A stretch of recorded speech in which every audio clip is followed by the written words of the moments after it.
in this short Grasshopper lesson, we want to have an exercise on the Fillet Edge tool, and you can see that I can change the radius of this fillet and produce different results based on the different numbers we give to the radii. To find the fillet edge, you can go into this surface utility and find it up here, which is the Fillet Edge tool. I'm going to start with a simple box, so let's just get started from scratch.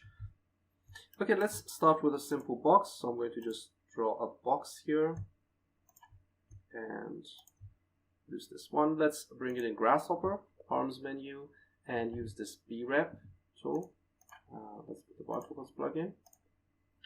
Set this B-Rep here and turn this off.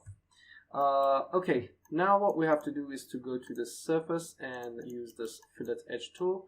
This is the shape we want to make the fillet. The next step is to find the edges we want to make the fillet on. So you have to give the numbers of the edge. We can do that by going to this surface, deconstruct B-Rep, extract the edges, go to the curve, and use this point on curve tool to extract a point from the edges. This is a point from the edge. And then we can go to this display and use this point list tool and give it to here and bake it. Okay, that's going to help us to find the edge we want to use it for fillets. So in this example, I'm going to use 1, 2, and 6. So just use the 2 forward slashes for a panel and type 2, 6, and 1. Be sure to right click and use this multi-line data and give it to this edges. Okay, now we have to define 3 number sliders for this radii, which is the fillet radius. I'm going to go to the Arms menu and select this one, Gene Pool. Double click this and select 3. For example, it's like 1 to 10, and we have 3 number sliders for the fillet. So I'm going to give it here. And let's connect custom preview so you can see it. And I usually use this surface B-Rep edge to see the edges. Okay, now you can see that this is for the first one, this is for the second one, and this is for the last edge here. So if I just put them all to 10, it's going to make it like that.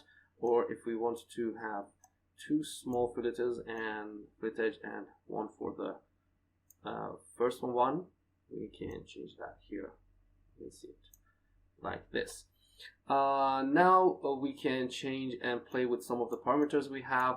For example, the blend, if you right click, you have the chamfer. So you can see that we can also have the chamfer tool, which we can play with like that. And we can just make this small and this one big, for example, and play around. You can right click and select the blend, which you can see it's not really good for this example, but you can use that too. And the next one is going to be the metric. So you can see you have rolling ball, edge distance, which is the distance between edges, and rail distance. This is the 3 options you can use in metric, and you will have the results, which is exactly what we need in Rhino. So here we go, and we have this fillet edge. Okay, I hope that this tutorial was useful for you. Be sure to like this video and subscribe to our channel. See you next time. Bye.